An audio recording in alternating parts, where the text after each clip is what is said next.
तो दोस्तों इस वीडियो में आज हम लोग पूरा फ्यूचर टेंस को कंप्लीट करेंगे एंड इसके बाद आपका एक्टिव वॉइस पैसिव वॉइस चलेगा। बिकॉज आपके एग्जाम्स काफ़ी नज़दीक हैं तो active voice passive voice and narration के कुछ पार्ट्स को ख़त्म करके आप लोगों के एग्जाम्स की प्रिपरेशन यानी पिछले प्रीवियस ईयर पेपर्स को करवाना है। तो स्टार्ट करते हैं। फ्यूचर टेंस की जो सबसे पहली चीज़ हम पढ़ेंगे वो पढ़ेंगे इंडेफिनिट टेंस, जिसमें पहचान हमारी दी गई है। इस टेंस में कार्य का होना भविष्य में पाया जाता है। जैसे सेंटेंसेस मैं बताता हूँ, जैसे मान लो अगर लिखा हो कि मैं पत्र लिखूंगा, ठीक है, जैसे कि यहाँ पे आप नीचे देख पा रहे होगे मैं पत्र लिखूंगा, एक सेंटेंस लिखा है। तो इसमें काम क्या हो रहा है कि वो फ्यूचर में मिल रहा है, ठीक है। तो इससे हमें पता चलता है। और उसके बाद लिखा भी गया है कि यहाँ वाक्य के अंत में क्या मिलता है, गा मिलता है, गी मिलता है, गे मिलता है। तो ये हमारा फ्यूचर टेंस हो जाता है। अब इसका जो रूल होता है इंडेफिनिट का वो मैं आपको बता दूं। जैसा कि यहाँ लिखा गया है आई और वी के साथ जो हेल्पिंग वर्ब यूज होती है वो शैल होती है, तथा अन्य सब्जेक्ट्स के साथ जो हेल्पिंग वर्ब यूज होती है वो विल होती है। तो जो रूल होता है वो आप लिखना चाहते हो तो लिख सकते हो। सब्जेक्ट फिर विल या शैल हम यूज करेंगे, विल या शैल अकॉर्डिंग टू सब्जेक्ट। अगर मान लो आपका सब्जेक्ट आई और वी है, जैसा कि मैं है या हम है, तो हम आई और वी यूज करेंगे और वहां पे हम क्या यूज करेंगे, शैल यूज करेंगे। तो सब्जेक्ट विल या शैल। उसके बाद हम अपनी वर्ब लिखेंगे जो कि फर्स्ट फॉर्म में लिखेंगे एंड हम ऑब्जेक्ट लिखेंगे। तो ये छोटा सा रूल है जिसको आप नोट डाउन कर सकते हो। फिर हम नेक्स्ट देखते हैं। तो यहाँ पे एग्जाम्पल लिखा गया है, मैं एक पत्र लिखूंगा, आई शैल राइट, जो कि फर्स्ट फॉर्म है वर्ब की, एंड ऑब्जेक्ट लिखा गया है एक लेटर। हम कल विद्यालय जाएंगे। तो देखो यहाँ पे जो कल आता है, जो भी फ्यूचर में कल आता है वो हमेशा टुमारो होता है, ठीक है। और जो पास्ट में कल आता है वो हमारा होता है यस्टरडे वाला। तो इस चीज़ को ध्यान रखिएगा। कभी अगर पास्ट का सेंटेंस आपको दिया हो तो हम कल के लिए क्या यूज करेंगे, यस्टरडे यूज करेंगे, ठीक है। अब यहाँ लिखा गया है हम कल विद्यालय जाएंगे, तो we shall go to school tomorrow, जैसा कि यहाँ पे लिखा गया है। फिर उसके बाद लिखा गया उसके पिता आगरा जाएंगे, his father will go to Agra. अब देखो हिज के साथ यहाँ पे विल क्यों लगा है हिज फादर के साथ, बिकॉज ये आई और वी नहीं है। तो याद रखो जब भी आई और वी होगा तभी सिर्फ शैल का यूज होगा, अदरवाइज हम क्या यूज करेंगे, विल का यूज करेंगे। उसके बाद दिया गया है तुम मेरी आज्ञा मानोगे, यू विल ओबे। ओबे मतलब होता है आज्ञा मानना। आप लोग अपने मीनिंग को भी नोट डाउन किया करो, ठीक है। फिर उसके बाद दिया गया है हम यह काम अवश्य करेंगे, तो we will do this work, ठीक है। अब देखो यहाँ पे विल डू दिस वर्क, तो ये जो हो जाता है, ये अगर विल लग रहा है वी के साथ, बहुत ध्यान समझना। अभी मैंने बताया आई और वी रहेगा तो हम क्या यूज करेंगे, शैल यूज करेंगे। लेकिन जब कभी आई और वी के साथ विल यूज होता है, बिल्कुल ध्यान से समझना, नोट डाल के लिख लेना।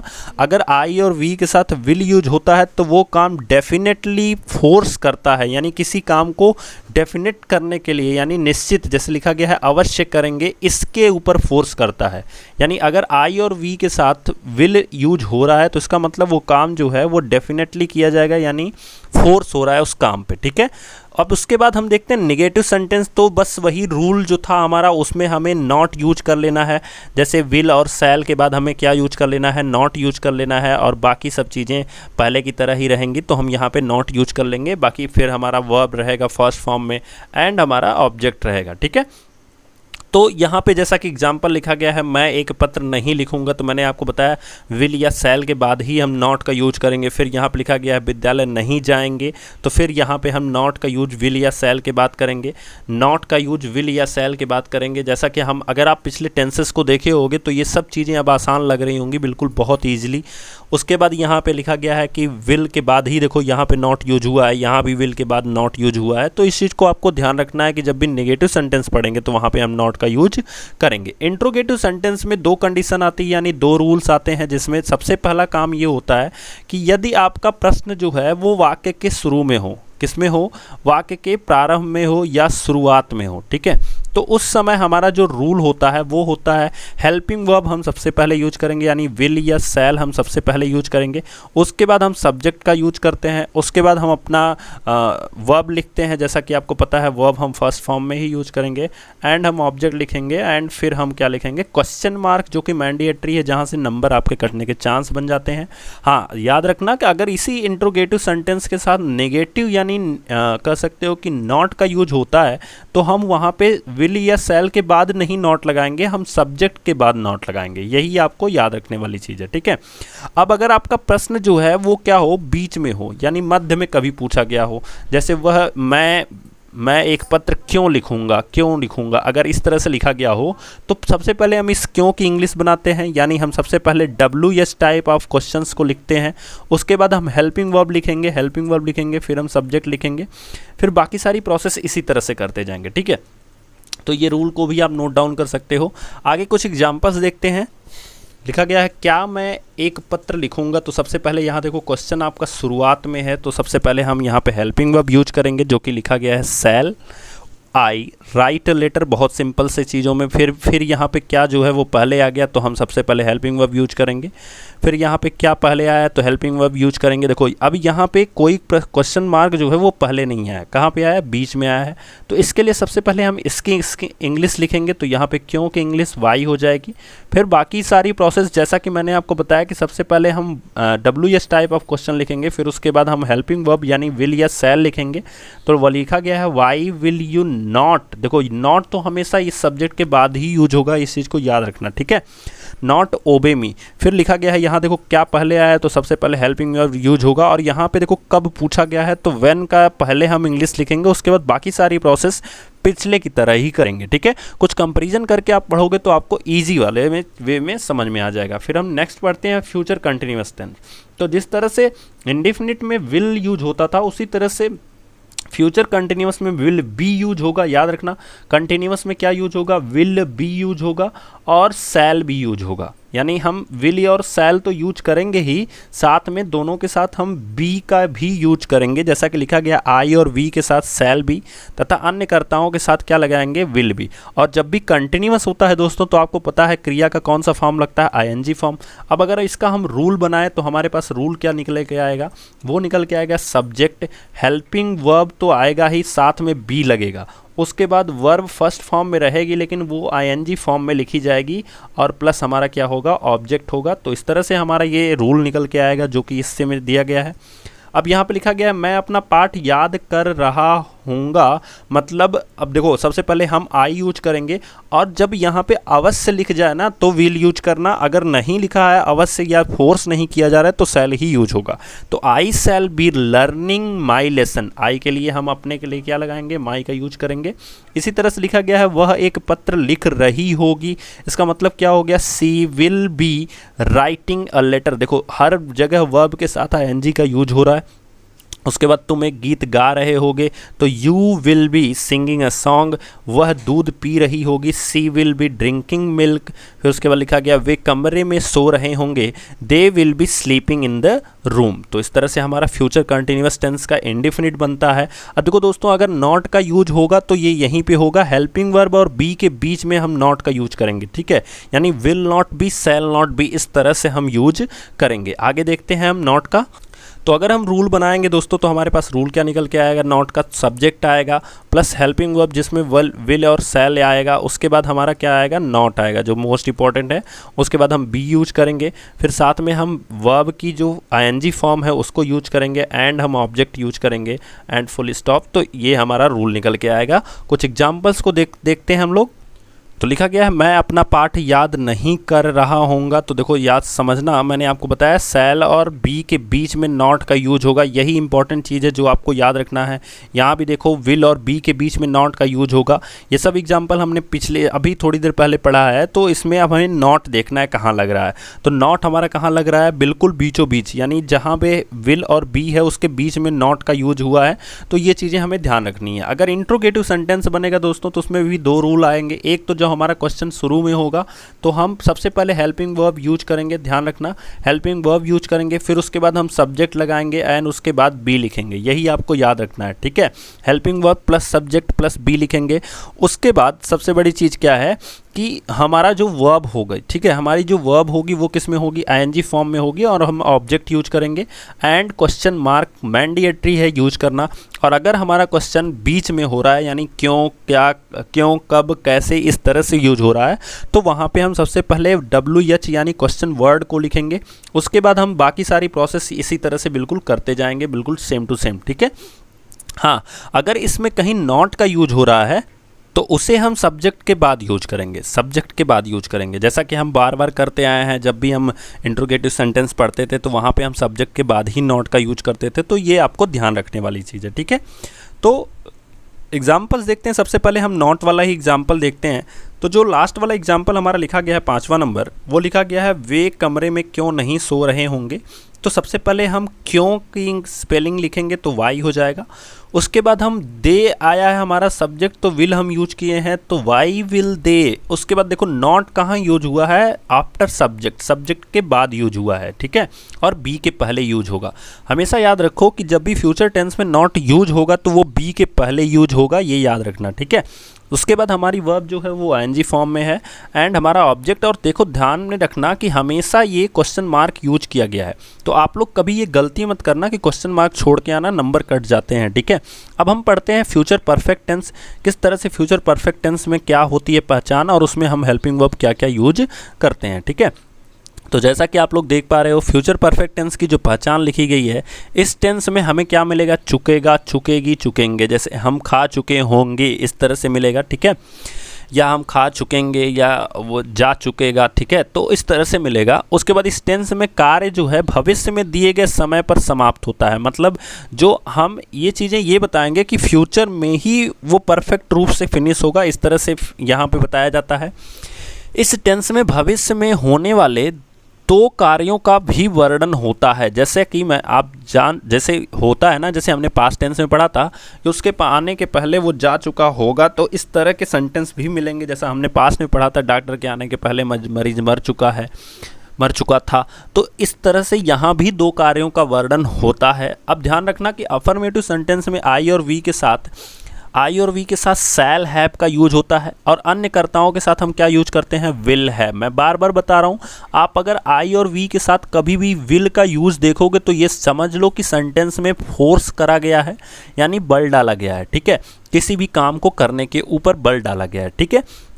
और चूंकि हमारा टेंस परफेक्ट है तो हमारी जो वर्ब यूज होगी वो किस में होगी, हमेशा थर्ड फॉर्म में, चाहे वो आपका प्रेजेंट का परफेक्ट हो, चाहे पास्ट का परफेक्ट हो, चाहे फ्यूचर का परफेक्ट हो, हमेशा जो वर्ब हो यूज होगी वो किस में होगी, थर्ड फॉर्म में यूज होगी। उसके बाद दिया गया है जिन वाक्यों में दो कार्यों का उल्लेख होता है, ध्यान से समझना, उनमें पहले समाप्त होने वाले कार्य को फ्यूचर परफेक्ट टेंस में बनाते हैं, यानी जो काम पहले खत्म होगा उसे हम किस में बनाएंगे, फ्यूचर परफेक्ट में, जैसा हम पास्ट परफेक्ट में भी बनाते थे। और तथा बाद में समाप्त होने वाले कार्य को प्रेजेंट इंडिफिनिट में बनाते हैं। लेकिन जब हम पास्ट परफेक्ट टेंस पढ़ रहे थे तो हम उसमें पास्ट परफेक्ट टेंस वाले जो पहले समाप्त होता था उसको पास्ट परफेक्ट टेंस में बनाते थे, और जो बाद में समाप्त होता था उसको प्रेजेंट पास्ट इंडिफिनिट टेंस में बनाते थे।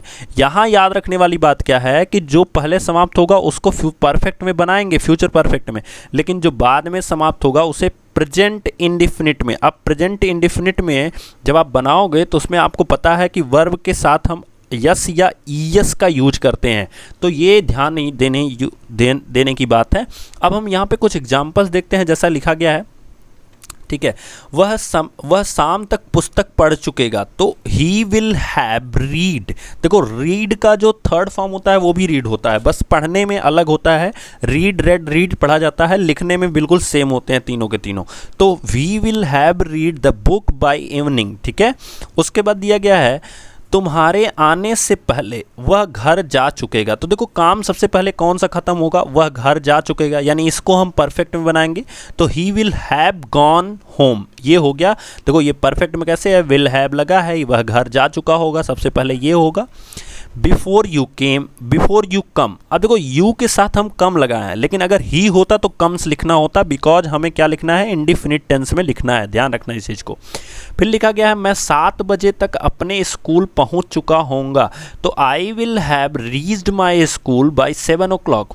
तुम्हारे आने से पहले वह अपना पाठ याद कर चुका होगा, तो सबसे पहले काम कौन सा होगा, उसने अपना पाठ याद कर चुका होगा, यानी he will have learned his lesson before you come, ठीक है। मतलब तुम्हारे आने से पहले वो अपना पाठ क्या कर चुका होगा, याद कर चुका होगा। इसी तरह से नेगेटिव सेंटेंस का जो रूल आएगा दोस्तों वो बहुत सिंपल सा आएगा। देखो ये रूल मैं नहीं बता रहा हूँ कि काम पहले कौन सा खत्म होगा, बस नॉट कहाँ लगेगा, जो वर्ड पहले के साथ यानी जिसके साथ नेगेटिव फीलिंग आएगी उसी के साथ नॉट का यूज होगा। जैसे दो सेंटेंस अगर इसमें यूज हो रहे हैं तो जिसके साथ नेगेटिव आएगा उसी के साथ नॉट का यूज होगा। जैसे कि एक एग्जाम्पल मैं आपको दिखाता हूँ, यहाँ पे लिखा है कि तुम्हारे आने से पहले वह अपना पाठ याद नहीं, तो नहीं किसके आ रहा है, इस सेंटेंस के साथ आ रहा है, तो यही काम भी पहले खत्म हो रहा है, तो हम जो नॉट यूज करेंगे वो इसी के साथ यूज करेंगे।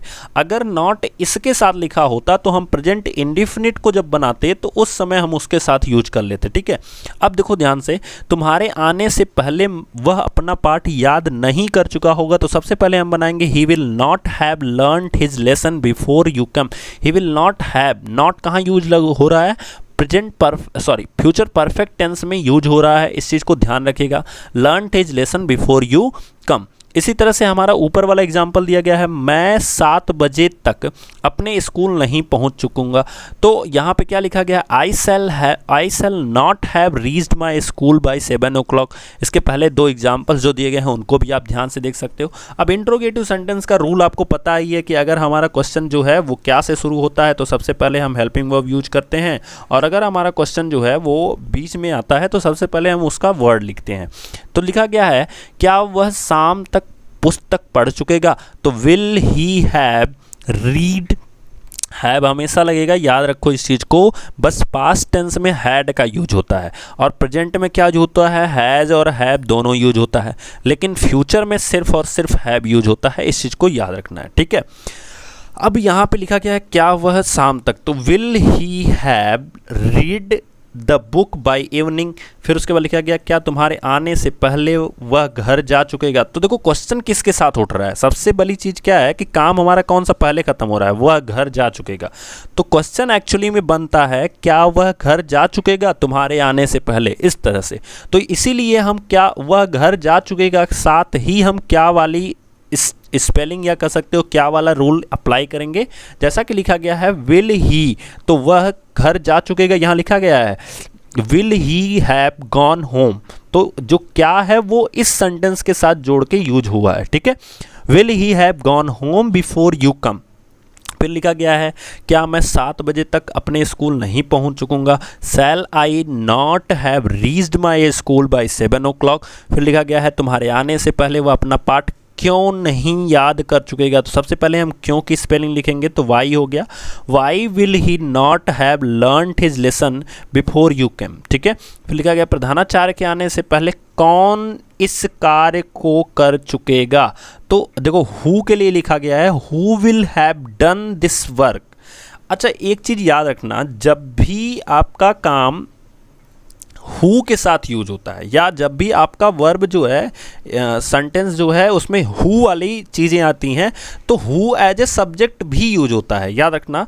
इसीलिए आप देखोगे कि यहाँ पे कहीं भी सब्जेक्ट नहीं मिल रहा है। जैसे मान लो वाई विल हैव लिखा है, वाई विल के साथ हमने ही यूज किया है, लेकिन जैसे हु विल लिखा गया है तो यहाँ पे कोई सब्जेक्ट नहीं मिल रहा है। क्यों नहीं मिल रहा है, उसका रीज़न है कि ये जो हु है वही काम को करेगा, जो हु है वही काम को करेगा, यानी कौन करेगा, यानी जो होगा वही करेगा, इसलिए who as a subject use किया जाता है, इस चीज़ को ध्यान में रखिएगा। ठीक है, इसीलिए कभी कभी आपसे अगर पूछ दे कि जब हम हु का इस्तेमाल करते हैं तो वहाँ पे सब्जेक्ट क्यों नहीं होता, बिकॉज हु ऑलरेडी एक सब्जेक्ट की तरह वर्क करता है, इसलिए वहाँ पे सब्जेक्ट नहीं लिखा जाता। Who will have done this work before the principal comes, देखो प्रिंसिपल के साथ कम्स यूज हुआ है बिकॉज ये प्रेजेंट इंडेफिनिट में टेंस बना है। ठीक है, नेक्स्ट हम देखते हैं फ्यूचर परफेक्ट कंटिन्यूअस टेंस। तो परफेक्ट कंटिन्यूअस अगर आ गया तो आपको पता है अब हमारा यूज होगा फॉर और यूज होगा सिंस, इस चीज़ को याद रखिएगा। फॉर कब यूज होगा, जब हमारा समय अनिश्चित होता है, और सिंस कब यूज होगा, जब समय क्या हो, फिक्स्ड हो यानी निश्चित हो। ठीक है, तो लिखा गया है इस काल में के वाक्यों में रहा होगा, रहे होंगे, रहा होगा आदि शब्दों के अंत में प्रयोग किए जाते हैं। उसके बाद दिया गया है कार्य के जारी रहने का समय दिया रहता है। अब यहाँ पे लिखा गया है अफर्मेटिव सेंटेंस में आई तथा वी के साथ शैल हैव बीन, देखो बीन भी यूज होता है, बहुत फेमस सा आपकी पहचान है कि जब भी किसी भी टेंस का परफेक्ट कंटिन्यूअस पढ़ा जाता है तो उसमें फॉर और सिंस और बीन जरूर यूज होता है। ठीक है, तथा सभी सब्जेक्ट्स के साथ विल हैव बीन यूज होगा। इसके बाद वर्ब की फर्स्ट फॉर्म के साथ हम क्या यूज करेंगे, आईएनजी को यूज करेंगे। तो कुछ एग्जांपल्स देखते हैं दोस्तों किस तरह से होगा। तो लिखा गया है लड़के 2 घंटे से खेल रहे होंगे, तो the boys will have been, देखो boys will have been playing for 2 hours, for 2 hours. अब वो 2 घंटे फिक्स नहीं थे, इसीलिए उसे हम फॉर के साथ यूज किए हैं। राम 2 बजे से, अब देखो 2 बजे यहाँ पे फिक्स टाइम मिल गया है हमें, कब से, 2 बजे से। पत्र लिखता रहेगा, तो Ram will have been writing a letter since use हुआ है बिकॉज हमारी टाइम क्या हो गई, फिक्स्ड हो गई है। वे सुबह तक यात्रा करते रहेंगे। अब ये सुबह और शाम और दोपहर ये भी फिक्स टाइम माने जाते हैं, बट यहाँ पे सुबह तक यानी कि लिमिटेशन दी गई है, तो टिल हम यूज करते हैं इसके लिए। इसी तरह से लिखा गया है सोमवार तक, तो हम वहाँ भी टिल यूज करते हैं। जब भी तक वाली चीज़ें आपको मिलेंगी, यानी कि आप कह सकते हो से की जगह अगर आपको तक मिल रहा है तो आप टिल यूज करोगे। इस चीज़ को याद रखिए, नोट डाल के लिख लीजिए। अगर आपको से की जगह तक मिल रहा है, जैसे 2 घंटे से मिला है, 2 बजे से मिला है, तो हम सिंस और फार यूज करेंगे। अगर कहीं लिखा गया सुबह तक, शाम तक, दोपहर तक, सोमवार तक, तो इस तरह से हम टिल का यूज करते हैं, क्योंकि वो एंड ऑफ टाइम को हमें डिनोट करता है। ठीक है, इस तरह से हम अपना नेगेटिव सेंटेंस जब पढ़ेंगे तो will not have been, will not have been, फिर उसके बाद शैल नॉट हैव बीन, इस तरह से हम यूज करेंगे, जो हम हेल्पिंग वर्ब यूज करेंगे वहाँ पे। ठीक है, तो हम अपना नेगेटिव सेंटेंस का कुछ एग्जाम्पल्स देखते हैं। तो एग्जाम्पल्स में हमारे सामने दिया गया है लड़के 2 घंटे से नहीं खेल रहे होंगे, जैसा कि आपके सामने आ रहा है। द बॉयज विल नॉट, मैंने आपको बताया कि विल के बाद ही नॉट, यहाँ भी विल के बाद नॉट, यहाँ पे विल हैव नॉट बीन, तो will have not been use हुआ है, फिर उसके बाद will not have been use हुआ है। ठीक है, नेक्स्ट हम अपना इंट्रोगेटिव सेंटेंस देखते हैं। कुछ एग्जांपल्स जैसा कि आप लोग देख पा रहे होंगे, नीचे एग्जांपल्स दिया गया है। क्या लड़के 2 घंटे से खेल रहे होंगे, will the boys have been playing for 2 hours. कुछ करना नहीं है, अगर क्वेश्चन क्या से बन रहा है तो सबसे पहले हम हेल्पिंग वर्ब यूज करेंगे। यहाँ भी क्या से बन रहा है, हेल्पिंग वर्ब यूज करेंगे। जब यहाँ पे पूछा है कौन अपना कार्य, ध्यान रखना कौन एज ए सब्जेक्ट यूज होगा, तो हम यहाँ पे लिखेंगे who will have been doing. यहाँ पे देखो कहीं भी आपको सब्जेक्ट नहीं मिल रहा है, जैसे यहाँ पे विल के बाद ही मिला है और विल के बाद द बॉयज मिला है। यहाँ पे आपको विल के बाद कोई भी सब्जेक्ट नहीं मिल रहा है, because who as a subject use होता है। याद रखना, कभी कभी ये क्वेश्चन पूछा जाता है कि एज ए सब्जेक्ट कौन सी वर्ब है या कौन सा इंट्रोगेटिव सेंटेंस है, कौन सा इंट्रोगेटिव वर्ड है जो यूज होता है। तो हु केवल और केवल अकेला ऐसा वर्ड है कि जो कि एज ए सब्जेक्ट यूज होता है। ठीक है, फिर लिखा गया है क्या खिलाड़ी 2 घंटे से खेल रहे होंगे, will the players have been playing for 2 hours. फिर लिखा गया है वह आधी रात से क्यों के लिए हम सबसे पहले इंग्लिश लिखेंगे, उसके बाद बाकी सेंटेंस को हम उसी तरह से यूज करेंगे। ठीक है, तो ये था दोस्तों हमारा पूरा का पूरा टेंस जो फिनिश होता है। इसके बाद हम लोग पढ़ेंगे active voice, passive voice, but उसके लिए आपको टेंस की जानकारी बहुत ज़रूरी है। तो हम मिलेंगे नेक्स्ट वीडियो में नेक्स्ट टॉपिक के साथ, जिसमें पहले हम बोर्ड पे समझेंगे कि क्या एक्टिव वॉइस पैसिव वॉइस होती है, उसके बाद हम इसकी प्रॉब्लम्स को सॉल्व करेंगे। Thank you so much.